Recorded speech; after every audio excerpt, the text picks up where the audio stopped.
that there's already controversy over a movie that doesn't even have a completed script yet, because this is Star Wars fandom. Listen, Sharmeen Obaid-Chinoy, this story is actually a couple weeks old, but it has not died, and it's worth having another conversation about. So she's a Pakistani-born, Oscar-winning director. She's been tapped to do the Rey movie. There was a little bit of surprise to see her come out on stage in London, but she's overqualified in a way, right? She's won an Oscar, but in a recent conversation with CNN, she said something like, "It's about time women shaped the galaxy far, far away." And then, because that pissed off the chodes, it also then forced them. They went back and they dug up a quote from her from about 8 years ago, where she said she likes to make men uncomfortable. Now, her Oscar-winning documentaries are about honor killings and attacking women with acid attacks on women in Pakistan. I would like to make men uncomfortable who do that as well, and I don't think there's anything wrong with that.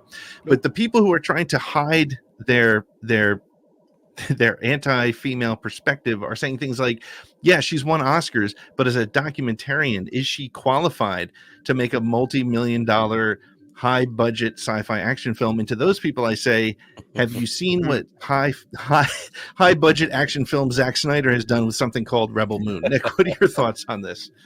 Well, my first question to the same people who want to question her qualifications, is she qualified to whatever? The first thing is, let's take a look in the mirror. She's infinitely more qualified than every single person who is lodging that complaint and throwing that out there.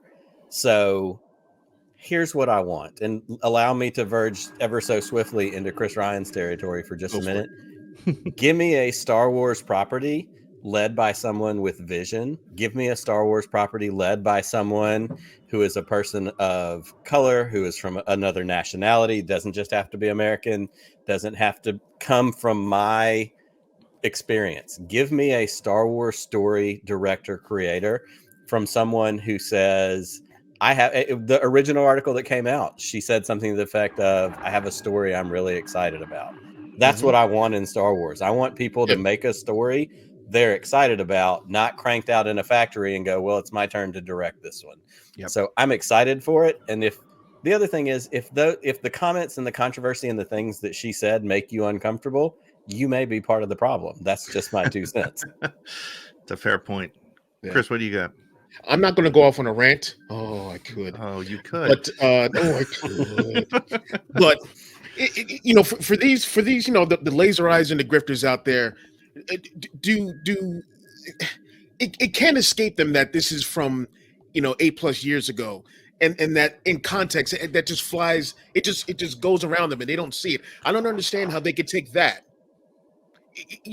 Clear-minded, take that. And that quote from 8 years ago, and they go like, "Oh, well, see, this is what she's saying about what she's going to do with Star Wars." That conversation had nothing to do with Star Wars. Correct. So why even bring that up? Let me rein it in.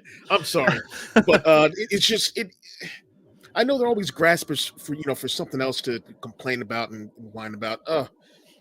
But we know why they do it. We know that there's money in hate and in not just Star Wars. And it's really interesting because we see it in Star Wars because we're we have this show and we spend way too much time in that social media space. But the reality is, everywhere, whether it's comic books where people are complaining about characters going different directions, or superheroes, or Star Trek. I mean, look at Below Decks has been nothing but controversy for people who have a strange old-fashioned expectation of what Star Wars should be or what Star Trek should be. Oh, Lower Decks. Yeah. Lower Decks, yeah.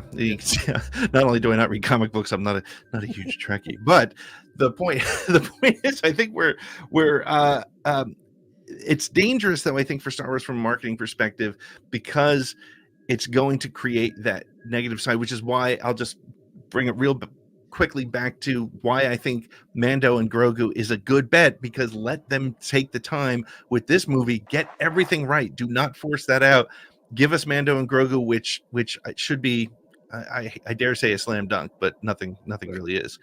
Chris, do you have a final thought on that before? Yeah, as far as writing a story for Mando, and please don't write this to preemptively please people.